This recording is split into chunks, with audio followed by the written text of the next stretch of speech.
L'essentiel, c'est les 3 points. Ça va, Gert?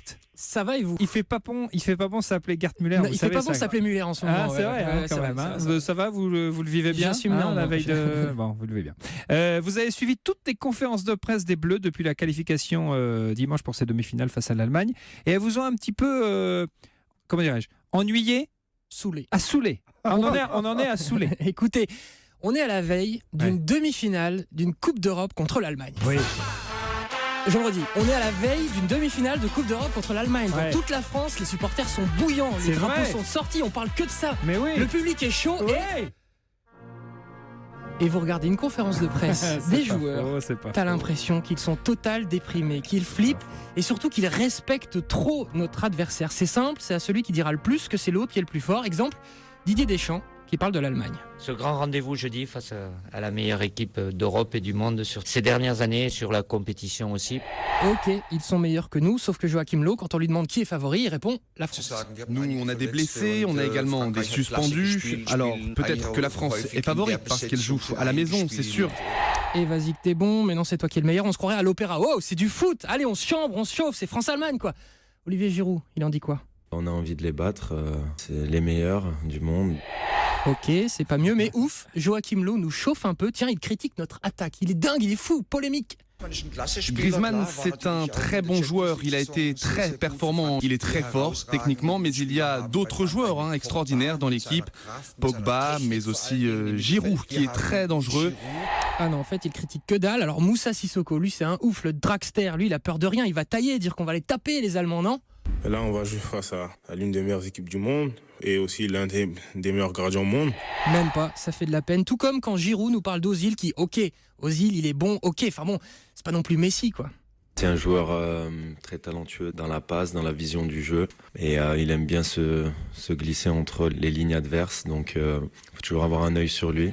Voilà, je m'arrête là. On a donc un bon gros bol de tiédeur. Ils sont bons, il est bon, ils sont forts. Vas-y, je paye l'addition, non, c'est moi, etc. C'est triste. Du coup, faut pas s'étonner que les supporters bleus deviennent pareils, tristes, voire chiants. Écoutez celui-ci, juste après la victoire de dimanche, même là, le gars s'empêche de s'enflammer. Allez, à demi! Incroyable. Faut pas s'emballer, l'Allemagne elle va arriver. Et pourquoi il dit ça? Pourquoi il faut pas s'emballer? C'est une conséquence directe de ses propos fadas. Le mec s'empêche de s'enflammer. Moi je dis, Allemagne ou pas, maintenant on prend un peu confiance en nous et tranquille, on annonce qu'on va les taper. Prenons un exemple, tiens, Claude Makélélé, par exemple, il y a quelques années, lui, il prenait pas toutes ses pincettes de Didier Deschamps et compagnie. Brésil ou pas, on bat les couilles. Brésil ou pas, Ronaldinho, machin chouette, rien à foutre. Voilà. Ça, c'est de l'avant-match. On a peur de personne. Les certitudes, c'est ça. Et il en faut. Aimé Jacquet. Qu'est-ce qu'il disait des Italiens avant la demi-finale 98? Vous croyez qu'il disait ils sont forts, les Italiens, on a peur? Non, Aimé, vas-y. C'est pour la 89e minute, ça. On va niquer les Italiens. Voilà, mais ça motive les troupes, ça motive les supporters. Allons, on chauffe un peu. Et puis, surtout, par pitié, si on se fait voler demain soir, genre un nouveau Séville, s'il vous plaît, moi je veux pas entendre parler de fair play. Moi je veux pas des bleus lisses, je veux des mecs fiers.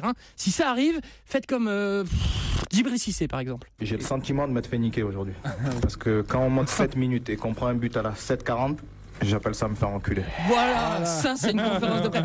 Si, autre exemple, Giroud, il arrive, boum, il plante 3 buts, moi à sa place. Je prends le micro et je viens régler leur compte à tous ces blaireaux qui l'ont critiqué au début de l'Euro, qu'ils prennent exemple sur, par exemple, Pascal Duprat. Je suis content parce que l'espace d'un instant, les mécréants vont fermer leur gueule. Ça me plaît, quoi. Et j'espère qu'ils vont encore fermer leur gueule un paquet de fois. Voilà, jusqu'à la fin de saison. Et qu'en fin de saison, mais qui ferment leur gueule jusqu'à la fin de saison prochaine.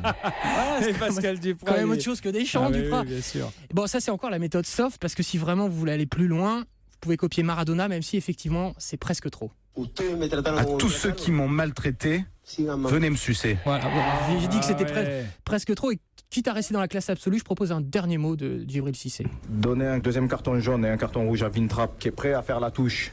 J'appelle ça se faire enculer aussi.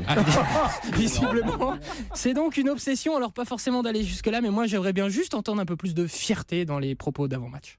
Bon, merci beaucoup, Benjamin Müller.